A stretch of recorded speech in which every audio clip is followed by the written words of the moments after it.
It's lovely to be here, and it's really nice to see so many people here. And I thought it might be useful if I begin with sort of a different introduction of myself, because yes, I am a professor, yes, I do a lot of research, but I'm also a teacher, I'm also a mother, and I actually I'm a director of schools. I run 173 schools in London in my spare time.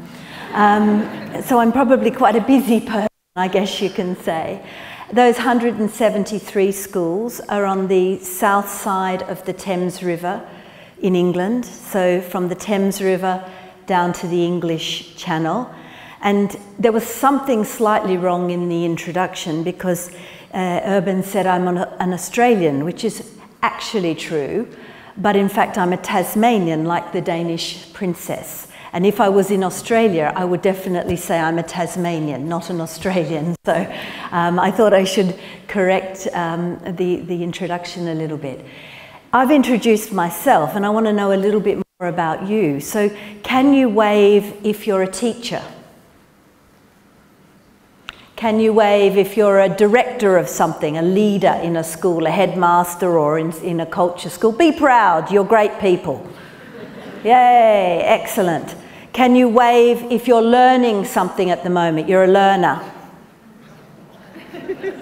Good, all hands are up. Wave if you're an artist or you're a creator of something. Put your hands up if you're a parent. Put your hands up if you're a sister. Put your hands up if you're a brother. Put your hands up if you're a grandparent. Okay, we know a little bit about you now, and it's good, we share a lot in common, which is a really nice way to start. We're going to have about an hour together, and what I'd like to do in that hour is to ask you some questions about where you think Sweden is now in terms of education. Because as Urban pointed out in the introduction, I have done studies in all of the Nordic countries except for Sweden. Now, I could spend a bit of our hour together telling you the political reasons for that, but let's just say we hope in the future it may be possible for me to do a study in Sweden, because I think it would be very interesting to do that study, not only because it completes the set of all the Nordic countries, even including the Faroe Islands and Iceland, and I didn't go to is it called the Åland Islands? I've not been there. But most of the other Nordic countries I've studied in depth. I have been to Sweden a lot, so I think I understand, or starting to understand, where Sweden is. So I want to really test some ideas with you today, if we could. Now, I introduced myself, and I introduced yourselves, and I know a little bit more about you, but I thought I should introduce this young fellow who's on the screen, because he's one of the students in one of my schools. And the children in my schools range from 2 to about 20, and so he's one of the younger students in my school. And he's great because he's a fashion designer. And London's very famous for their fashion designers, so I thought that I should introduce you to him. He's going to have a very good job in the future if he remains as a fashion designer, because we know in London that 1 in 4 of every job is in the creative industries. And so he will be preparing himself very well for that job. Now, how we know he's a fashion designer and an entrepreneur is he's drawing his designs there. He also uses the computer, which is behind him there. He does it all seamlessly. He doesn't worry whether it's a pencil or a computer. He can use both. He designs his designs, then he gets his friends in the kindergarten to make up the designs. He doesn't actually make them himself. He instructs the other children how to make them, so he's an entrepreneur in the making.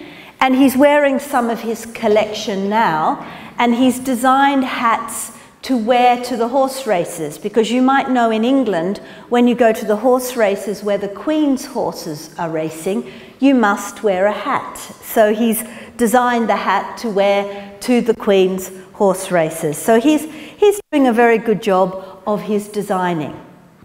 Now, my question is, in my 173 schools, have I got the capacity, have my teachers got the capacity to make sure that that little boy doesn't lose the creativity he has now?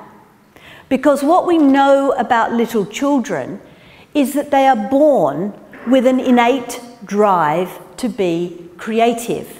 It is very much part of the human spirit, this idea of being creative. Will my schools enable that to grow and develop and flourish? Or if I take a picture of him in just a few years' time, will that creative child have gone? See if I can get this working. No? No luck? Am I doing something wrong here? Let me try. No, I'll give up.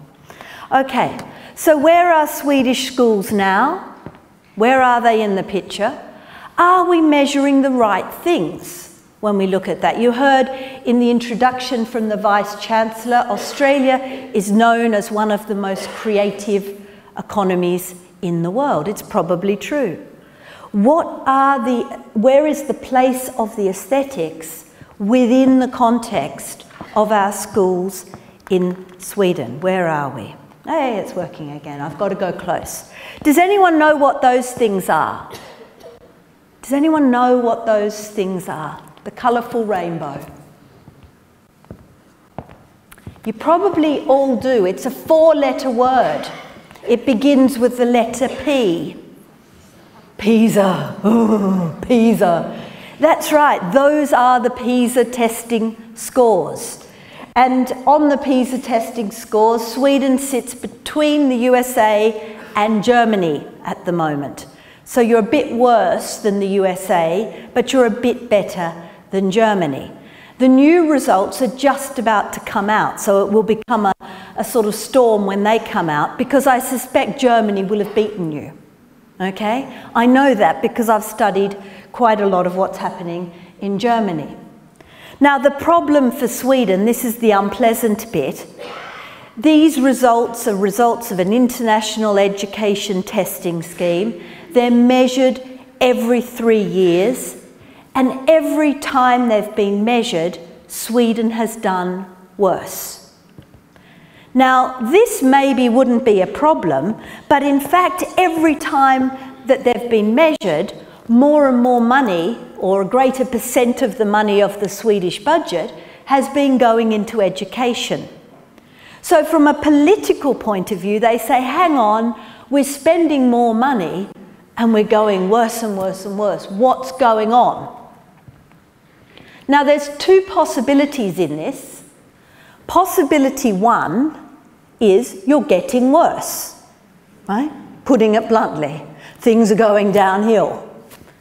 The other possibility is that things are not going downhill. Things are in fact getting better, but they're testing the wrong things. Yeah? So let's see which is the case. I don't know the answer. So let's have a look. Got to go close to it. It only likes me close. No, even then it's temperamental. Okay, it's telling me now that my battery is low and it's not plugged in, which is worrying me because the power has gone off. Technical people. Okay. So what's actually happened to the Pisa scores? What is the issue for the Swedish education system? In fact, what's happened is not that the top children have got worse and worse, but you have more children who the system is not working for. In the first time the Pisa scores were tested, Sweden had 2% of children who were completely missing out.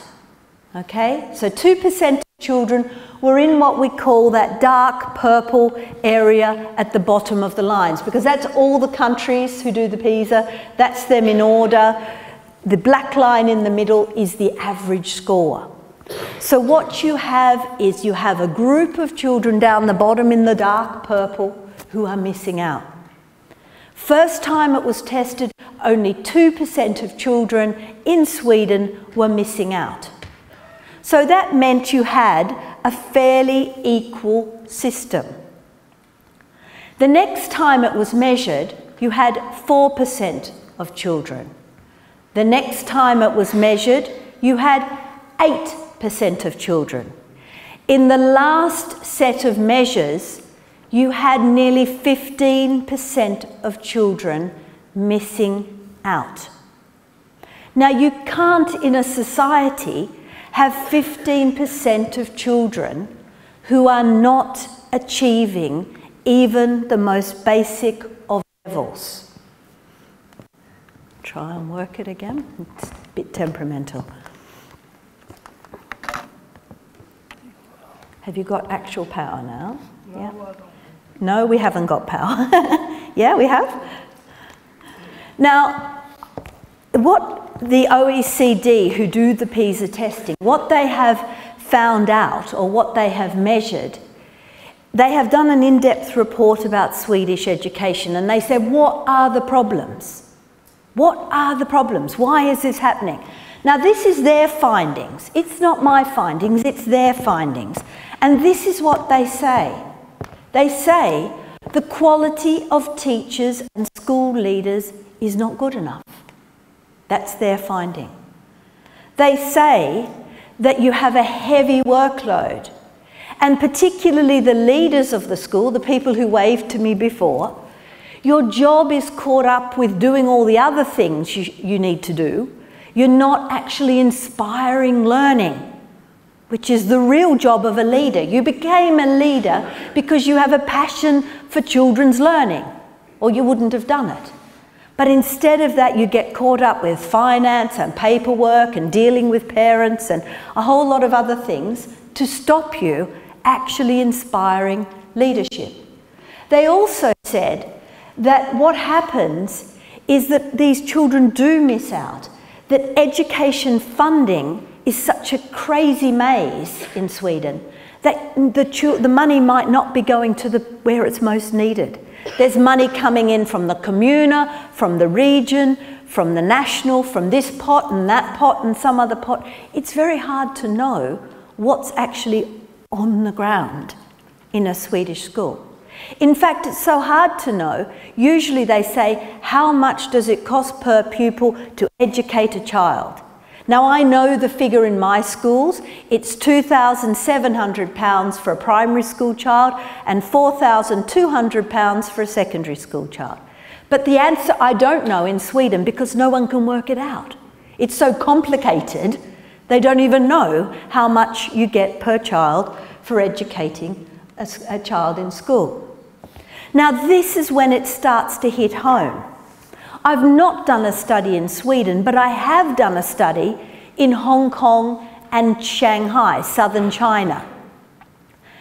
The worst performing child in Shanghai does better than the best performing child in Sweden. In fact, they do 10% better than the best performing child in Sweden.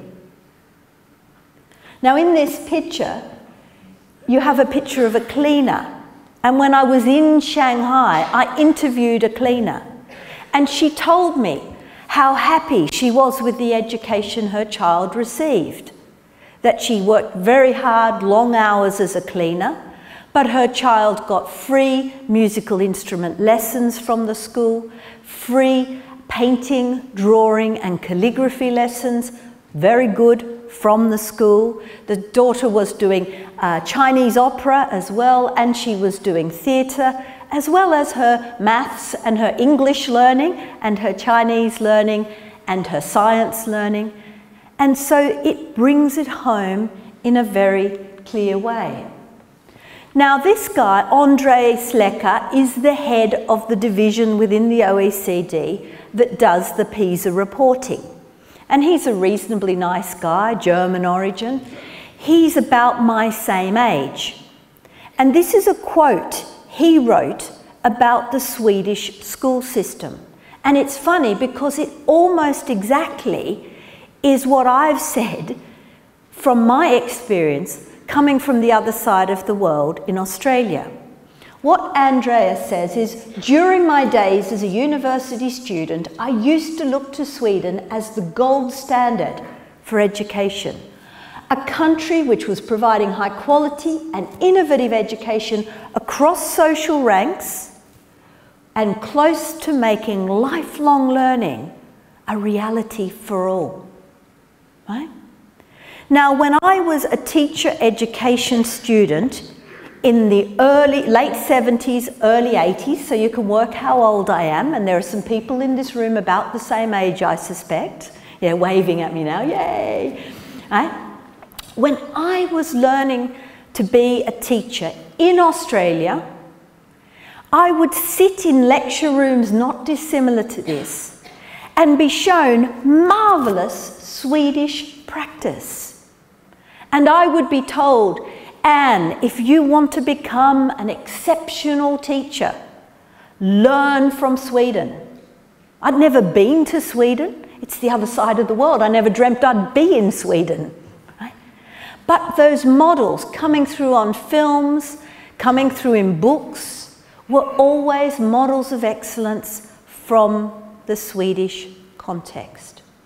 So my reaction was very similar to the guy from the head of Pisa. So what's happened? Where has it gone wrong? Can I get all the teachers waving again? Okay, one of the figures says only 5 in 100 teachers in Sweden think their job is valued.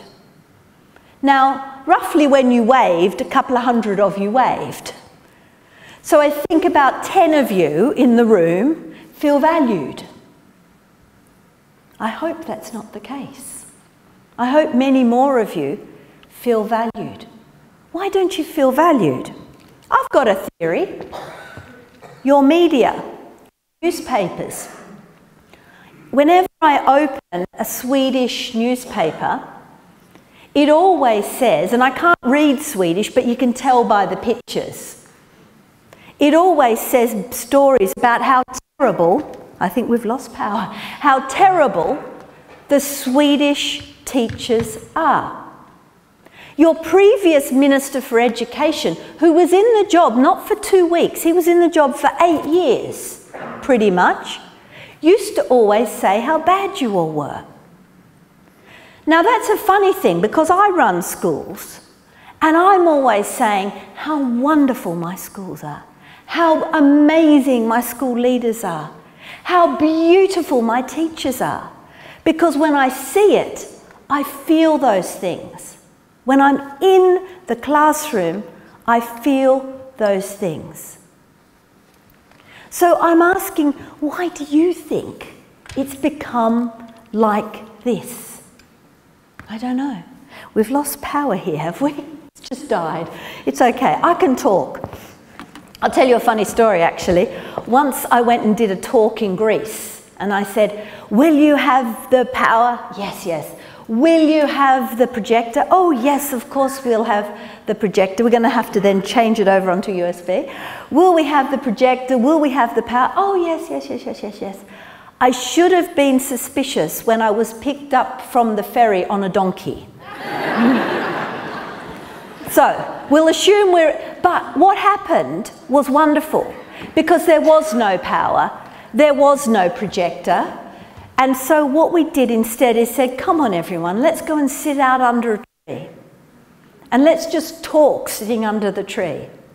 Now you're a big group, so we have to find a big tree, but sometimes those moments where you do the spontaneous thing help it to work better.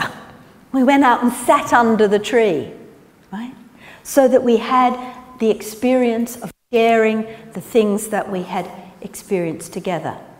Now, if I had my slides on, the next slide would come up with a very big number, 2001. Now, who was in a school in 2001, either as a teacher or as a pupil? Please wave. Pretty good spread of you. What I want you to do now is I want you to turn to the person next to you And if you're a bit far away, just squash in a bit closely. Because in 2001, Swedish education was the best education in the world. So I want you to try and recall what was so wonderful about 2001. Go. So I don't seem to get any power.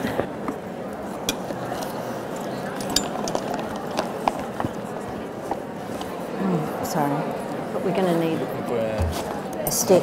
Yeah, I didn't put it on, but I can put it on.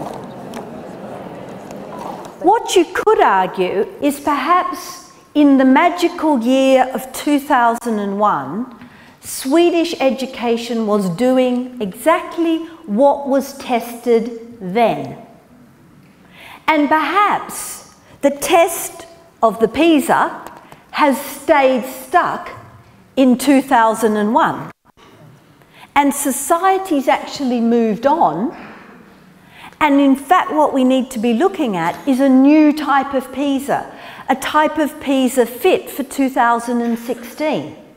We might be looking now for very different things.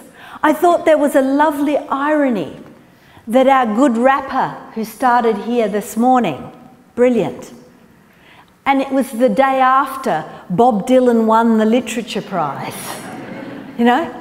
Now people are going, oh, fancy him winning a Literature Prize. And somebody said in England, in the English papers, at least it's someone we know winning it, you know? And I thought, yes, perhaps now the Nobel Prize is realizing literature comes in all forms, including the words of a song. And the words of a song can be just as powerful as a book, right? Just as meaningful to people as a book, and arguably more so, right? I don't know the sales of Bob Dylan music, but I suspect there is not a single book, maybe Harry Potter, who has more sales than that. Now I'm going to keep talking, forgive me, images will catch up because there's important things I want to say and I don't want to lose time with you by waiting for technology. Technology can come and go, for my point, right? Important words need to be said. And if I had the slides on now, what you would see would be a study of teaching, the profession of teaching. And it would have a graph, and on one arm of the graph, this side, it would say the profession is valued by society. On the other arm of the graph, going up, it would say the people themselves feel valued, right? Now, if we had it like that, and we looked right up the far corner, you would see Malaysia, right? So Malaysian teachers are incredibly valued by the society that they're in. Malaysian teachers feel themselves extremely valued. If we went the other way, down in this corner, you would see Swedish teachers. So Swedish teachers do not value their own feelings of value, but they also don't feel valued by society. Now, you could say, okay, maybe that's because they don't pay Swedish teachers enough. You know, maybe your salaries are terrible. Actually, they're not. Swedish teachers' salaries are between the salaries of the Flemish teachers in Belgium and of the French teachers. You're slightly paid less than the French teachers, you're slightly paid more than the Flemish teachers in Belgium. Now, what's interesting is Flemish teachers, who get less than you, feel incredibly valued. They feel incredibly respected. you're actually, compared to other professions, paid a lot more than the United Kingdom teachers. But I hope if you asked my teachers, they feel very valued, right? They feel they're doing an important job. My teachers actually work incredibly long hours. I don't force them to, they volunteer to. They do it because they care, because they want things to be better for the children. So I think one of the questions is a question of how do we value our teachers? Who's learning to be a teacher here?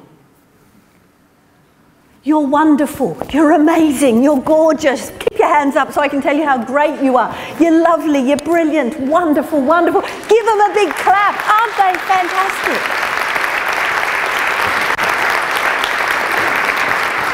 Now you've got to do this. You've got to be saying really good stories. You have to present yourself as a teacher. I think, genuinely, I'm the luckiest woman in the world. If I won the lottery tomorrow, I would still do the same job, right? I wouldn't do all bits of it, but I would do most of it, because we're incredibly lucky that we get this rare gift to transform the lives of the children we work with. Now, if you think you don't have that opportunity, let me tell you a story. When I was a child in Australia, at the time, all of the children in the groups, thank you so much, you're amazing men, thank you. All of the children in the groups were graded, right? So you had an A class and a B class. And all the children were sat in rows, with the brightest kids at the front of the A class, going back to the dumbest kids in the back row of the B class, right? Now, when I was in year 5 in Australia, I was in the second back seat of the B class, right? So I wasn't in a really good spot, right? Very odd I should become a professor from that background, right? Now, a fortunate thing happened in year 5. Well, an unfortunate thing happened first, and then it became a fortunate thing. The unfortunate thing that began was that I had a teacher who, looking back on it, was probably an alcoholic. You don't know such things when you're a child. You just know they smell bad and kept walking out of the classroom, right? But fortunately, it must have got so bad that they took him away, because mysteriously, after one holiday, he never came back. But then the good thing happened. Mrs. Holman. Mrs. Holman. I've never met Mrs. Holman since. But Mrs. Holman was a creative teacher. And Mrs. Holman must have realised when she came into the class, how do I get the best out of every single one of those children in my class? And particularly for me, she could work out how to get the best out of me. And she thought, I don't think she's quite as dumb as she lets on. Perhaps she's a bit brighter, but she doesn't learn the same way as other kids learn. She can't remember stuff. Funny, I'm remembering now without a single note, right? But what she did was she introduced me to drama. She used to get me to draw pictures to learn everything. I used to love religion only because you could draw really nice pictures in the religion book, right? She brought the arts into everything she taught. Now, within the few short weeks I had her, because I only had her for the last term of school, right? She transformed me from someone who didn't learn anything to somebody who loves learning. And once she turned the love learning button on in my head, it's never stopped. I'm learning Italian now, badly, but I'm learning it, right? Because I have now this love of learning.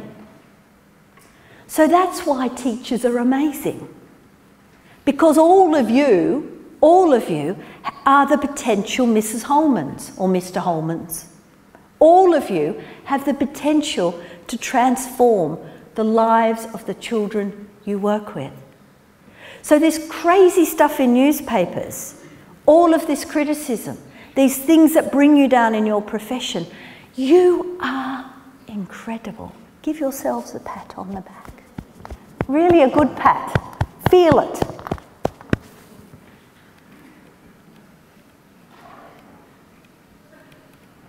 Okay. Now, I want this picture. I like this one. As I said at the beginning, what might be the case is that the test is wrong and you are right.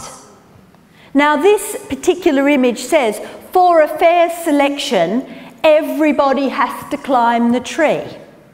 Now, it might be that Pisa is ideally designed for monkey nations. And in fact, Sweden is a fish nation. And you're super good at swimming, but nobody's paying attention to that at the moment. I was cleaning out the archive for my schools, right, which actually was really interesting because you found a lot of junk. But amongst it, I found this report card. Now, this report card was from 100 years ago. Brilliant. Now, as I read through the school subjects, I want you to wave at me big time if this is in the Swedish curriculum. And you can go, yes, right? So do you teach reading in Sweden? No, come on, no wonder you failed Pisa with that response. Do you teach reading in Sweden? Yes. Good. Do you teach languages? Yes. Do you teach spelling? Yes. Oh, do you teach writing? Yes. Do you teach mathematics? Yes. Do you teach history? Yes. Do you teach civics? Yes. Do you teach geography? Yes. Do you teach science? Yes. Do you teach drawing? Yes. Do you teach music? Yes. Hey, what you see is the school subjects from 100 years ago are virtually the same as the school subjects of today.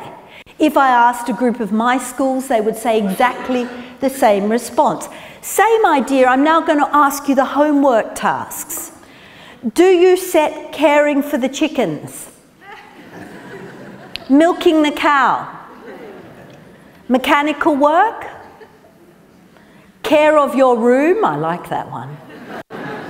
Cooking? Yeah, maybe. Serving?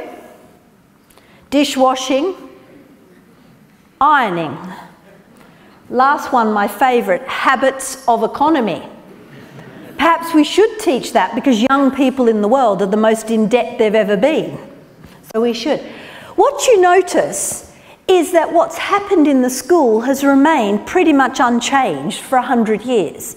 What's happened in society is completely different. So this is where we get to the point of perhaps we need to measure something different. Now in Europe, they measure the success of a country based on a thing called the European Index of Innovation. This is a relatively new measure. They've been using it for about 5 years. Before that, they used to measure stuff called gross domestic product, which was how many things you made. But things are not very useful because you can make a whole lot of things that nobody wants. For example, Norway makes a lot of petrol and oil, but if we all have electric cars, it won't be worth anything, right? In South Korea, they have mountains of socks in warehouses, great football fields of socks, but nobody wants that many socks, right? So it's not actually valuable. So what they then started to say is, hang on, let's measure financial transactions. If we measure how much money comes in and out, that's how rich we are. That was brilliant till the collapse of Iceland. And I thought that wasn't a really good idea. So since then, they've been measuring innovation, because how good the people are is probably the best idea of where you should invest your money. And they measure it under a whole series. You started with 27, now there's 32 measures, and those measures fall under these headings. And I just wanted you to look at what's under the first one. How good are the people? They decide that based on how many hours of arts and cultural education you have in the school. Because they know if you have a lot of it, you are going to be, in the future, better people. Right? Yay! Now in England, they've made it compulsory that a child has 5 hours a week of this stuff, right?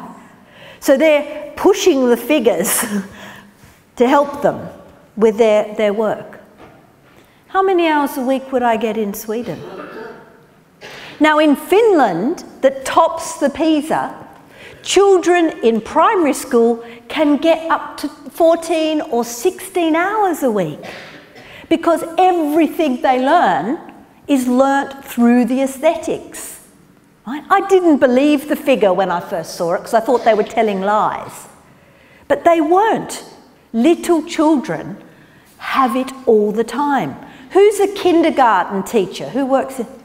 You know what I'm talking about, don't you? Right? Your kindergarten teachers do this all the time. Now, when you then measure the current innovation index, this time, countries in Europe, guess who's number one? Sweden! Go yay! Come on, really, yay! Right, Sweden is number one. But my question is, are you number one because of the education you had in 2001? Or are you number one because of what's happening now? And if I was to come back in 10 years' time, will you still be number one? Even if I come back in a few years' time, will you still be number one? And there is a correlation, because on this side you have the innovation scoreboard. This side you have how often do you go to artistic things? How often do you go to the cinema? How often do you go to the theatre? How often do you sing? How often do you go to concerts? What you can see is people that do those things think better, right? They're able to be more innovative, right? This is happiness, right? Happiness in the world. And it's measured by the United Nations on a whole lot of measures, all the countries in the world. Now, I didn't make this one up. Sweden is number 2. Who do you think's number 1? You're right, it's Australia. The weather, I'm sorry, the weather is what did it, right? But interestingly, if you strip out all the other types of happiness and you only focus on educational happiness, right? Suddenly, Sweden is number 1. So people are incredibly happy with what you do in your schools, which makes me ask, why don't they like you teachers? Because you have the happiest education system in the world. People should be saying, thank you, teachers, for making our world so happy. You are the leaders of happiness in this environment. Now, one thing that's interesting, though, if you strip out all the other measures and you have girls' happiness versus boys' happiness, girls are red, boys are blue. So your Swedish girls are really happy. Your boys are not quite so happy. Where are the guys? Come on, guys. Wave at me, guys. Put a big smile on. You've got to get a bit happier, right? Because the girls are winning on the happiness. Now, all of this is in a context that we can't avoid. There's in this international context. And I describe this as a perfect storm. Because when a tsunami is coming, you actually get a whole lot of warning signals beforehand. It's just that we're not very good at reading them. If we could read the signals, we would know it's coming.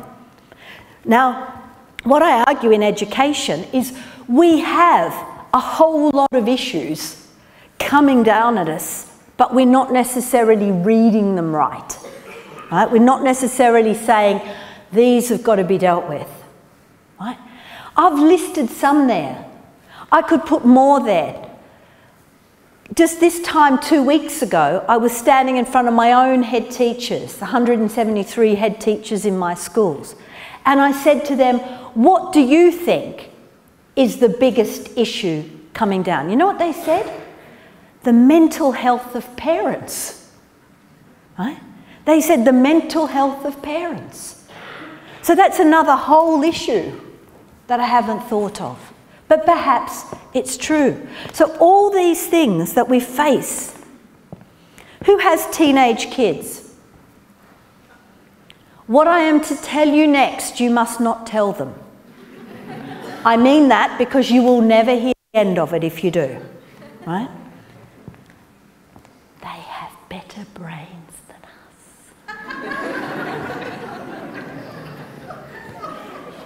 You can see how dangerous that piece of information is in the hands of a 14-year-old, right? They know it. A couple of years back, my kids gave me an iPhone for Christmas. And then when I unpacked it and all excited, they said, "Now, Mum, once a week we'll show you a new thing you can do." You know? So we are in a situation where now, what we don't know is true. Well, the key thing, all of these things they can do better than us. All of them, right? Worst one, they're more intelligent. Damn, right? We don't know whether I was more intelligent when I was 14, and it's been a downward slide ever since. Although there is some very good Swedish research from a researcher in Stockholm who actually says, no, they are getting brighter, sorry. And I think it's probably true. My son just finished his A-levels, his final exams. He did sociology.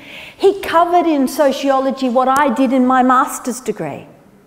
So it's like, whoa, what's he going to do in his master's degree if he does one? You know, these sorts of challenges. Now, the reason we need to be thinking about this is neuroplasticity.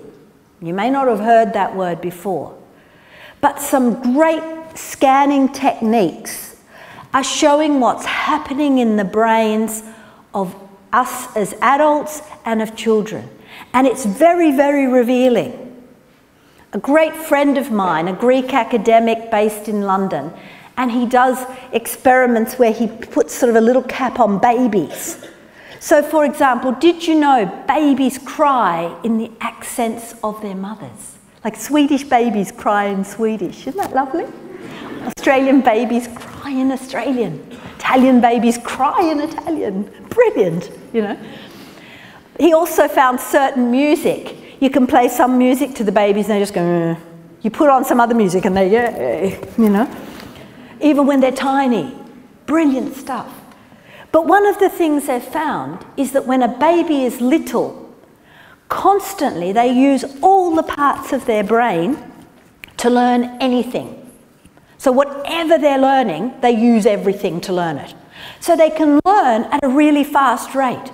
You think by the time a child is 1, they can talk, they can walk, they can manipulate your emotions. You know, they can do all these amazing things, and they've learned it all in a year, right? Takes us forever to learn. I've been learning Italian for a year and I can say about 20 words if I'm lucky, you know? So this capacity, now kindergarten teachers again, wave again, I love you kindergarten teachers. Because they know, don't you, that if you want to teach a child anything, you bung it in with the arts and with physical movement. A, B, C, D, E, you know. You learn through using all your capacities. Now, what we know about neuroplasticity is that it only works if you do something. In other words, if you are practical. If you just sit on your bottoms like you're doing now, you don't have any neuroplastic activity. No matter how wonderful your speaker is or not, you just sit there. So I'm going to get you to do something. Stand up, everyone. Put everything out of your hands. Okay. Everyone's got space, you're not going to kill yourselves, that's all good, right? Put all the stuff out of your hands. This is cool, this is cool. All right, ready? I want you to start marching on the spot. And I want you to move your arms, none of this sort of marching, right? You actually have to move your arms. Now I want you to listen to hear the rhythm in the room, and I want you to try and stick with the rhythm. You're getting faster. Calm it down. Now what you will find is when I talk, you will get faster because you have some nervousness. So I want you to focus, even if I talk, on trying to listen to that rhythm. Just let my voice float around. Now, keep going. What we're going to do is we're going to see, as soon as I said, what are we going to do, you got faster again. Because there's a nervousness. It's an emotional reaction. What we're going to do is say the colour that you see, not the word that you read. You need to keep moving your arms because that's actually part of tricking your brain into doing this.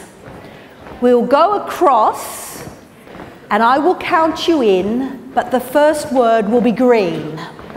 Got it? Okay. Let's get the rhythm. 1, 2, 3. Green. Red, blue, yellow, blue, black, red, blue, green, black, red, yellow, green, blue, black, blue, red, green. Hey, give yourselves a bit.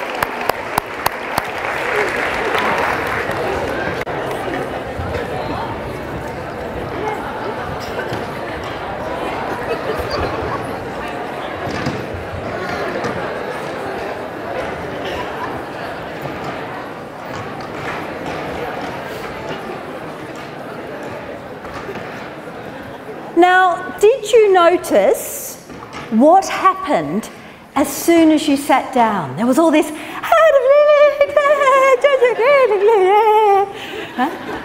That's actually because I tricked your mind into that neuroplastic state. I used a trick to make your mind fire up. And you get this quite euphoric feeling. You go, oh, that was really good. Huh? And that's what you want children to have when they're learning, right? If you're using all parts of their brain, they're going to like learning better. And you know what? You're going to like teaching better because you get the same effect. It works for me as well. It keeps me awake. This is what they're going to need to be successful in the future.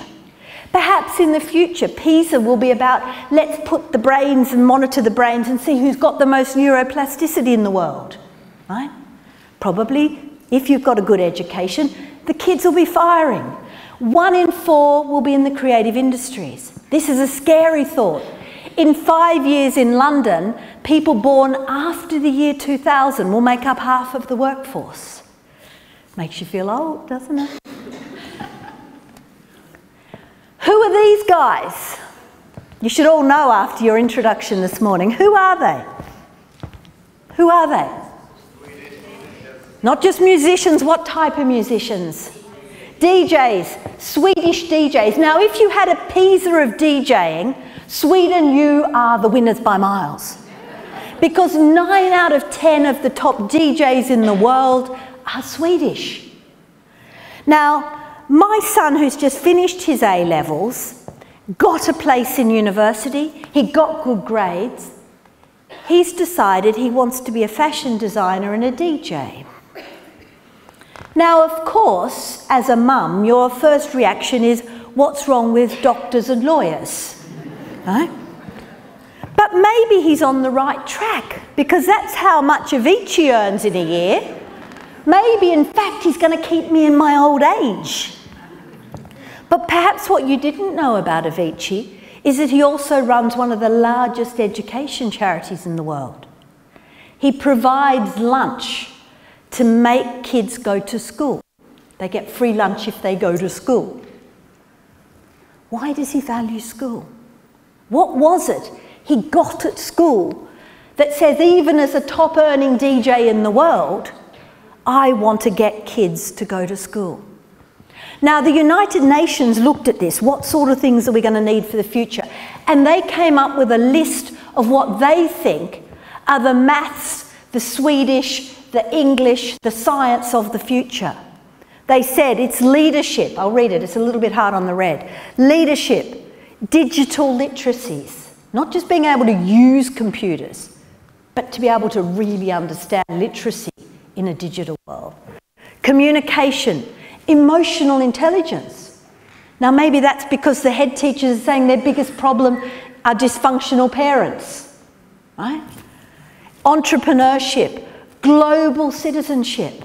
In my schools, 98% of the children are not born in England. So I'm doing brilliantly at preparing them for global citizenship. Problem solving, team working, sharing, working together. Now, when I did the wow factor, and you saw it was waved at the beginning, what was interesting is no matter where you are in the world, there were 10 things that make a successful education system. So you students of teaching, you people out there doing teaching, make sure you put these 10 things in and you'll be fine. So one is work in partnership. Don't keep isolated. The second thing is be flexible, right? The hardest job in my schools is to change a timetable, right? Kids are just starting to learn and it's the end of it. Now, I've changed it. For example, in a lot of our schools, we don't have a morning tea or a lunch break anymore. Why? You don't do that in work. You don't sort of go, now it is 12:30, I must eat my lunch. You eat your lunch when you're ready to eat your lunch. So why can't children do that? So changing those structures can be quite hard. Having it accessible to all. Now this is a big debate in England because the new Prime Minister wants to put all the brainy kids in one school and leave all the other kids in another school. Right? That wouldn't be very good because I'd have been in the other school. How do you reflect and evaluate? When do you do that? How do you do it? How do you keep it local? How do you make the best of what's in your little area? There isn't a one-size-fits-all. If you use textbooks, use them very carefully because those textbooks aren't right for your children. Your children are different than the children that was written for. So you have to look at them very critically. Start every lesson. These children are researching gravity, right? And they're sending their research findings home via the digital cameras to their parents' mobile phone.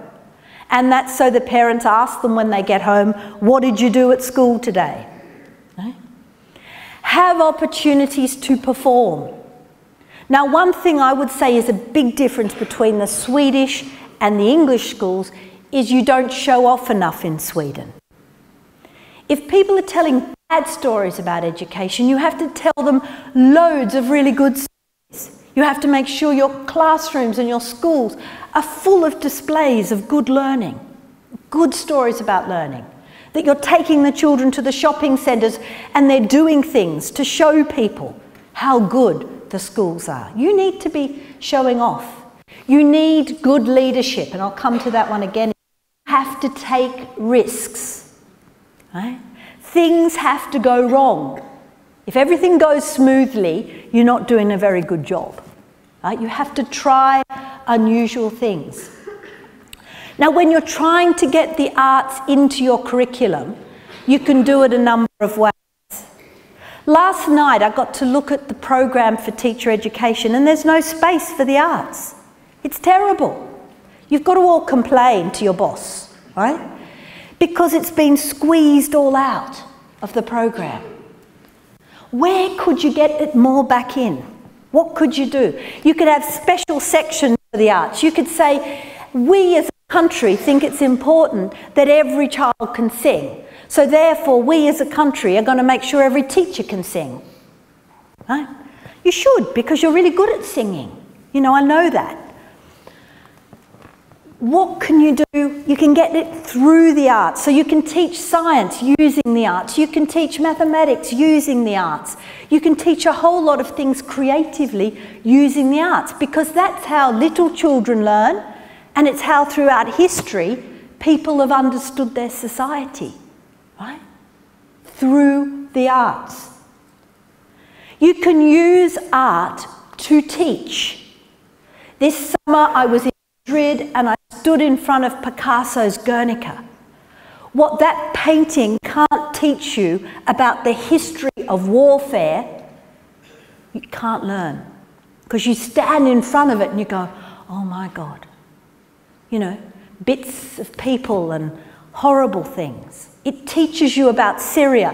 It teaches you about the Second World War. It teaches you about your own anger when you stand in front of that painting. And finally, really, really good teaching becomes an artwork.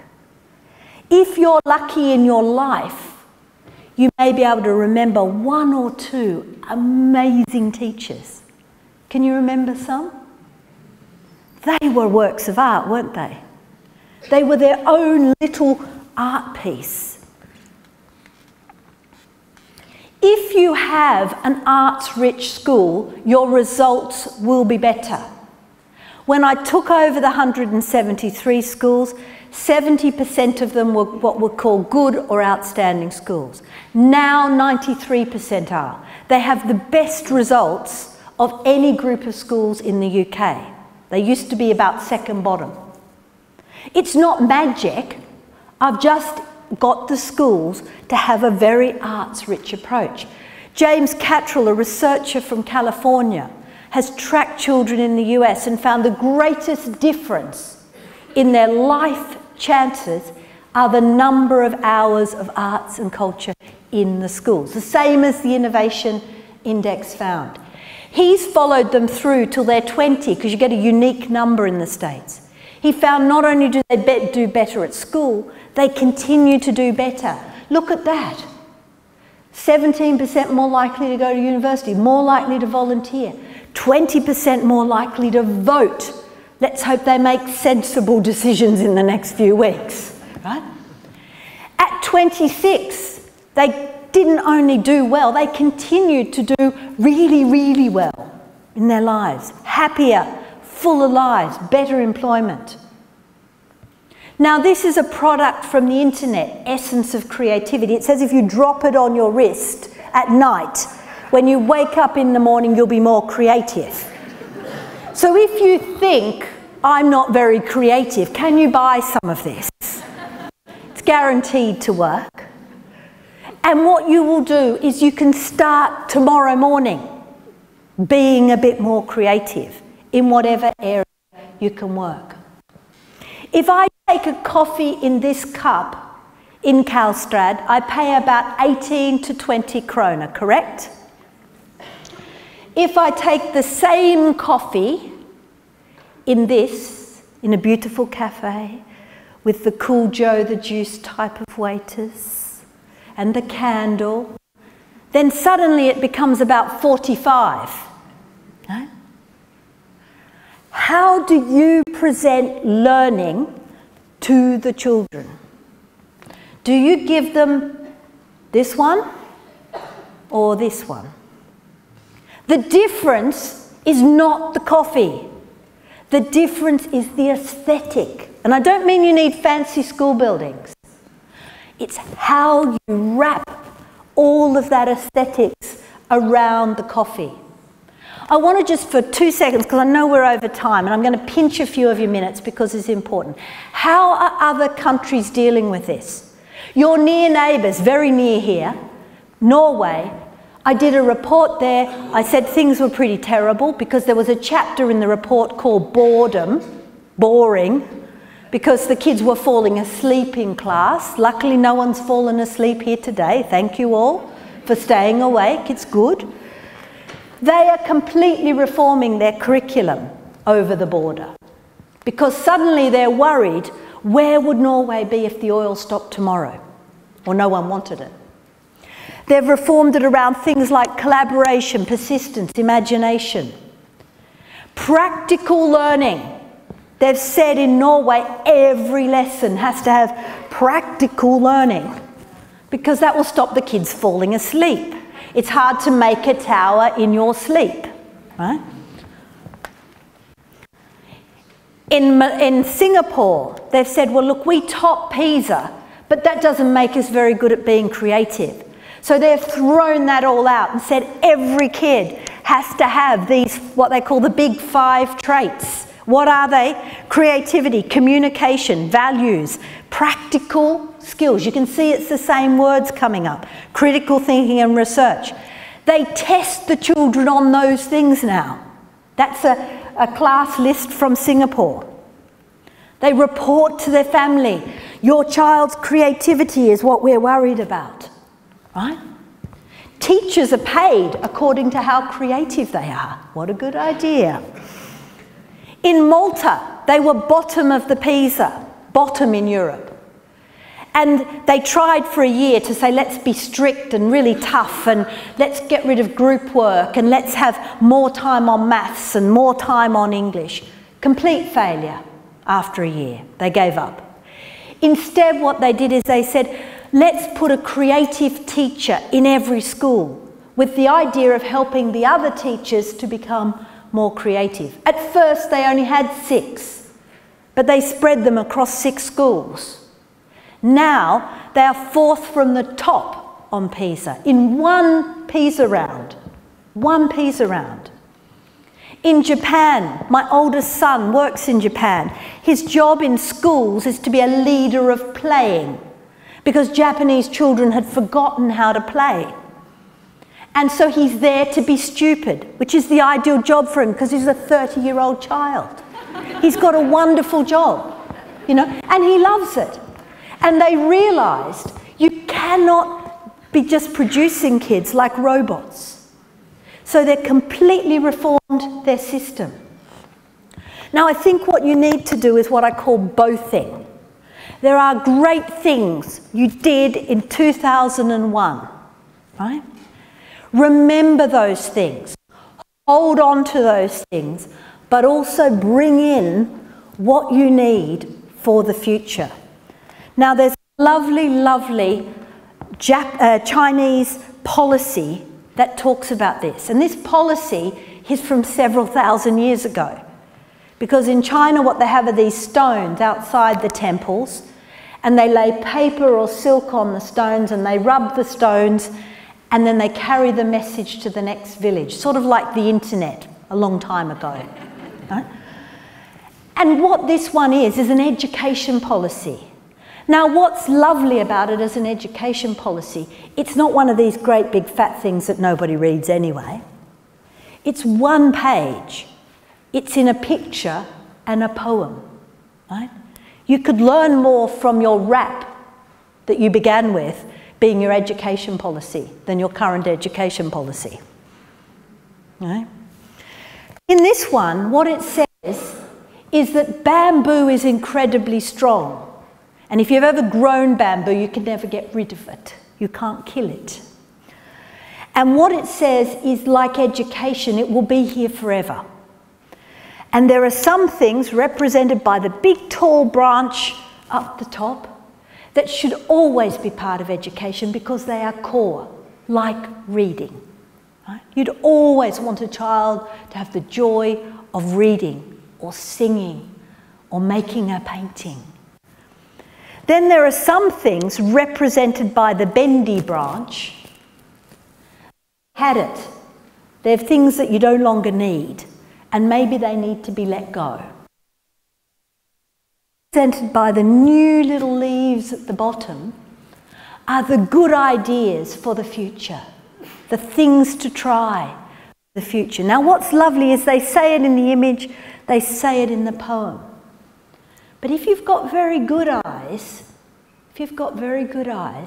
you might see something different. Because in fact, every one of those characters is in fact inside the leaves of the bamboo. And the point of that is you have everything you need inside your schools as they are now. You just need to really look to find the treasures hidden within. Good luck with your work, Sweden. Thank you.